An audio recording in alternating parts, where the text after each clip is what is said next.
Beleza, pessoal. Então aqui eu tenho uma estrutura básica, né, para a gente poder trabalhar e entender o que cada propriedade faz no DisplayFlex. O que eu fiz até agora foi criar um container e dentro desse container vários elementos de A a C e aplicar um tamanho para eles de 33% para eles ocupar quase todo o container aqui. Então se eu tirar, por exemplo, aqui esse 33%, comentar, a gente pode ver aqui o tamanho que ele ocupa. A primeira coisa que a gente tem que fazer para tornar o container flexível, para começar a trabalhar com o DisplayFlex, é aplicar ao container, ou seja, aquilo que vai conter os elementos, o DisplayFlex, né? Óbvio. Então, a gente aplica aqui um DisplayFlex que vai tornar esse container flexível e, consequentemente, todos os elementos que tem dentro dele, eles vão se posicionar ou vai ter um comportamento de acordo com as propriedades que a gente colocar aqui. Bom, a primeira coisa que a gente pode ver aqui no DisplayFlex já é a direção dele. Por padrão, ele sempre vai começar com a direção de linha, ou seja, ele vai sempre ter um flex direction como row. Então eu posso vir aqui, escrever, por exemplo, flex direction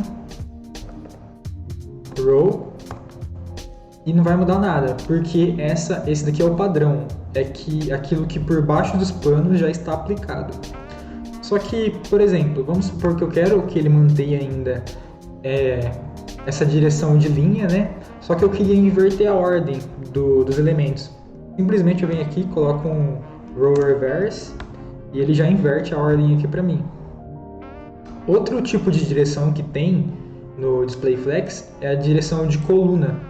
Então, por exemplo, se na linha ele alinha tudo pela horizontal, se eu coloco uma direção de coluna, ele vai alinhar uma coisa em cima da outra, só que na vertical.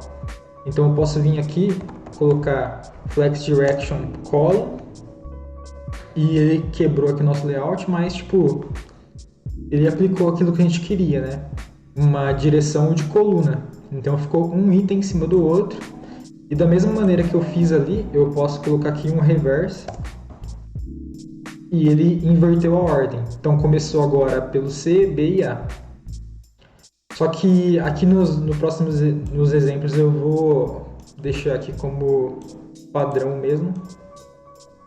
Então eu posso apagar. Beleza. A próxima coisa que a gente pode ver aqui como funciona é o alinhamento. Existem dois tipos de alinhamento com o DisplayFlex. O primeiro é usando o alinhamento horizontal e o segundo é o alinhamento vertical.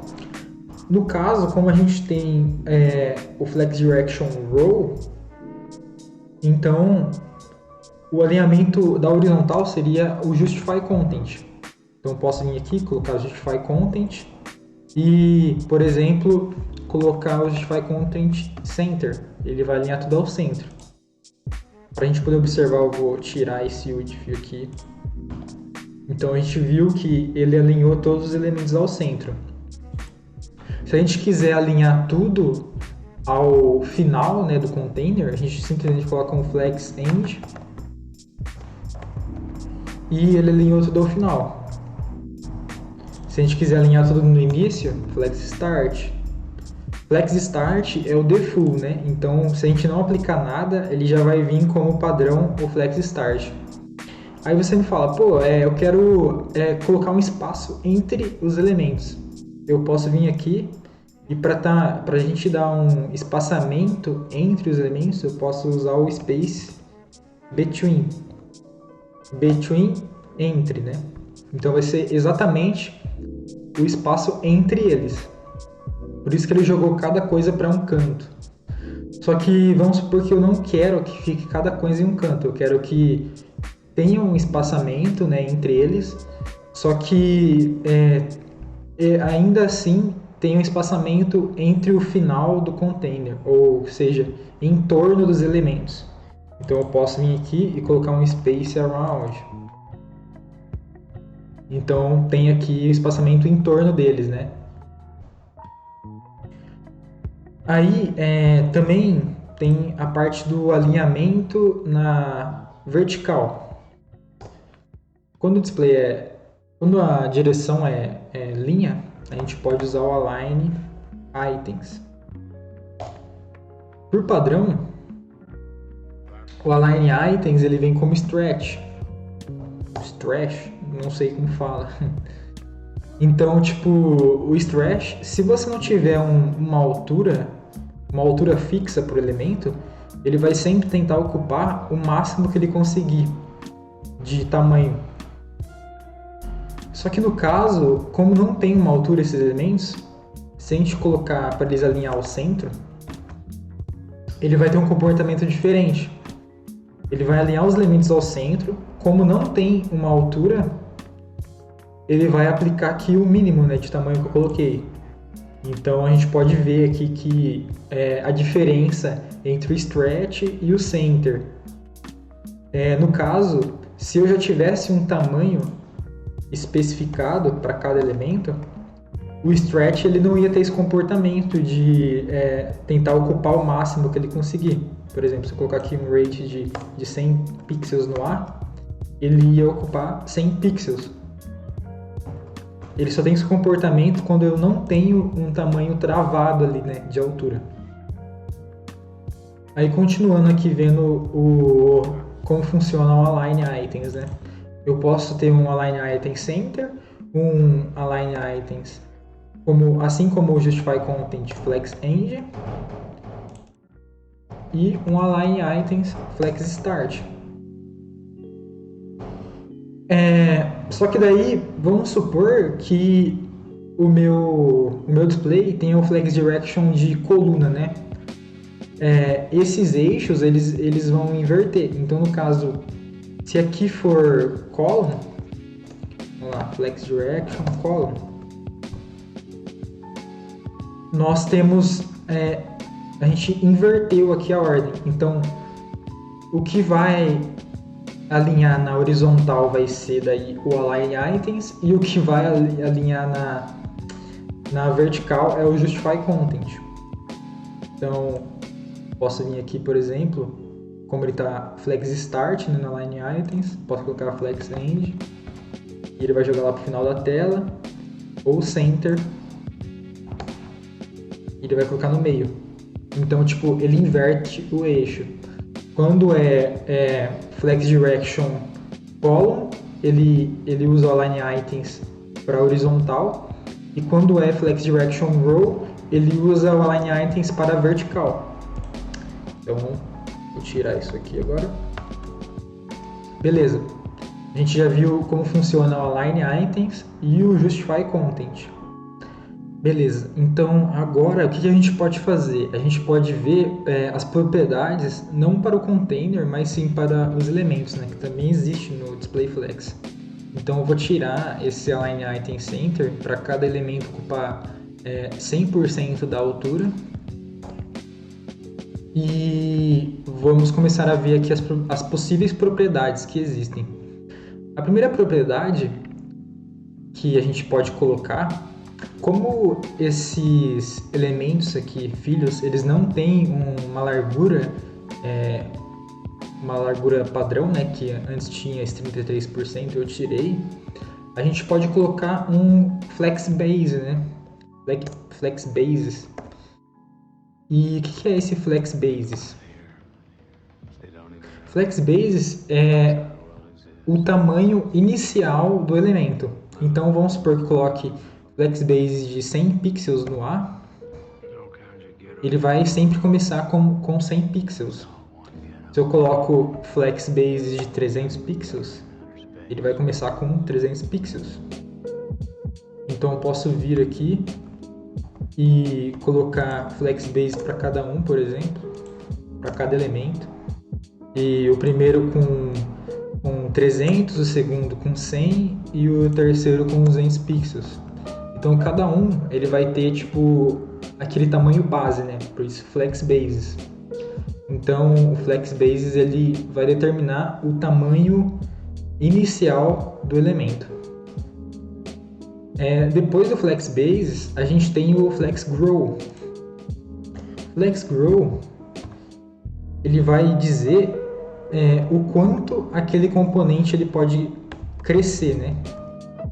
Então, por exemplo, quanto que ele pode ocupar da tela, quanto ele pode ocupar do espaço que está sobrando da tela. Então, se eu coloco, por exemplo, Flex Grow de 1, ele vai ocupar 100% do espaço que sobrou da tela. Então, a gente pode pensar assim, que além dos 300 pixels que ele já ocupa, de todo o resto que sobrar, né? De todo o resto que está em cinza, ele vai ocupar 100%, né? Porque ele é o único que tem o Flex Grow aqui. Só que, por exemplo, vamos supor que a gente aplique Flex Grow ao elemento B. Então, eu coloco que o elemento B ele vai ocupar 2. A gente pode ver que de todo o espaço que sobrou, o elemento B ele vai ocupar a maior parcela da sobra. Para a gente poder visualizar isso melhor, eu vou dar para os dois o mesmo tamanho inicial. Então a gente pode ver que o elemento B ele está maior. Se eu coloco o Flex 1 aqui, quer dizer, o Flex Grow 1, eles vão ter o mesmo tamanho. Porque imagina assim, de tudo que sobrou foi 200 pixels. Desses 200 pixels, eu vou dividir 200 pixels para 2. Então cada um vai ficar com metade.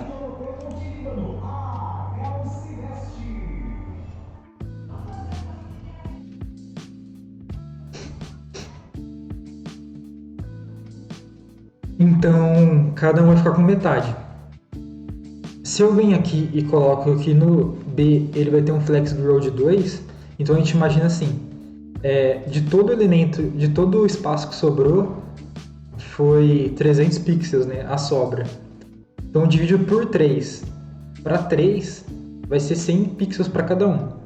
Se desses 100 pixels, o item B ele vai consumir 2 pedaços, ou seja, ele vai consumir 200 pixels e o Flex Grow de 1 vai consumir 100. Por isso que aqui ele vai acabar ficando maior que o A, né? Então, beleza. A gente já entendeu aqui como funciona o Flex Grow. Ou seja, o tanto que ele pode crescer em relação ao espaço que sobrou. Outra propriedade que tem aqui nos elementos é o Flex Shrink.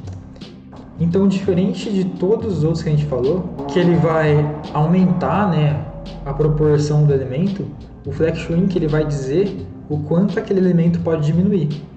Por padrão, todos os elementos têm o Flex Shrink de 1. Então, por exemplo, se eu vim aqui e inspecionar essa tela e começar a diminuir o tamanho dela, do container, os outros elementos vão diminuir também, porque o Flex Shrink é 1. Agora, vamos supor que por algum motivo eu queira que o elemento B ele sempre tenha esse mesmo tamanho. Ou seja, ele sempre tenha, no mínimo, o basis dele, que é 200 pixels. Eu posso colocar o Flex Shrink dele como 0. Então, na hora que eu ter a diminuição da tela, ele não vai diminuir mais do que o basis dele. Esse é o Flex Shrink. Só que, tipo assim, ninguém usa essa semântica de ficar escrevendo Flex Basis, Flex Grow, Flex Shrink. Então, um shortcut que a gente tem é usar o Flex, simplesmente Flex. Então, se eu vier aqui e colocar no B um Flex, e o primeiro item vai ser o Grow, né? Então, aqui Flex Grow 2. Um Flex Shrink 0 e um Flex Basis de 200 pixels. Isso daqui, em uma linha só, é equivalente a todas essas outras propriedades que eu apliquei. Então eu posso excluir isso aqui e o comportamento vai continuar o mesmo. Até para provar isso, eu posso colocar aqui que o Flex daqui vai ser 5 e ele já vai aumentar de tamanho. Posso vir aqui e diminuir e ele não vai ultrapassar esses 200 pixels que tem ali. Então, tipo, eu posso escrever tudo em uma linha só. simplesmente usando a tag flex. Outra coisa que também tem no display flex que eu esqueci de falar é a quebra de linha. Então, usando aquele exemplo que eu dei antes de diminuição do tamanho da tela, vamos supor que em vez de tentar manter tudo na mesma linha, eu queira que tenha uma quebra de linha na hora que a tela diminuir. Eu posso vir aqui no container e aplicar um flex wrap. Por padrão, ele vem no wrap, que é não quebre a linha. Então, por padrão, ele vem dessa maneira, né? Na hora que a tela diminuir, ele vai tentar manter tudo na mesma linha. Mas vamos supor que eu coloque um flex wrap de wrap, ou seja, ele vai deixar eu quebrar a linha. Então, na hora que começar a diminuir a linha e bater ali no flex bases, né, de cada elemento, ele vai jogar o elemento para baixo. E a gente pode ver que aconteceu exatamente isso aqui. Outras duas propriedades que faltam agora é o align self e o order. O align self, vamos supor que você queira alinhar somente um dos elementos e não levar em consideração o alinhamento que tem no container, né, que está em volta de todos. Eu poderia simplesmente vir aqui no item B, e escrever um align self e, sei lá, flex end. Então, ele por si só se alinharia sozinho ao final, né, do container. Então, você pode ver que ele sozinho foi pro fim. Poderia também colocar no start, né? Ele vai ter aqui todas as propriedades que o align itens tem. Então, você pode fazer aqui o que você quiser. Aí, fora o align self, a gente também tem o order, né? O order, a gente vai poder manipular a ordem dos elementos. Então, vamos supor que você não queira simplesmente inverter lá no reverse, né, que tem. Eu posso vir aqui e colocar um order 1 pro B precisa ser o primeiro, né, da lista. Aí eu posso vir no A, colocar um order 2 e no C um order 3. Então a gente manipulou aqui a ordem dos itens. Manipulamos sem ser pelo container, né? Manipulamos em cada elemento. Então essas são as propriedades. Então, pessoal, esse foi o vídeo. Eu espero que vocês tenham gostado, né? Se eu esqueci de alguma coisa, comenta aí embaixo o que faltou. E se puder, deixa um gostei, né? Para ajudar a divulgar para mais pessoas. E é isso aí, até a próxima.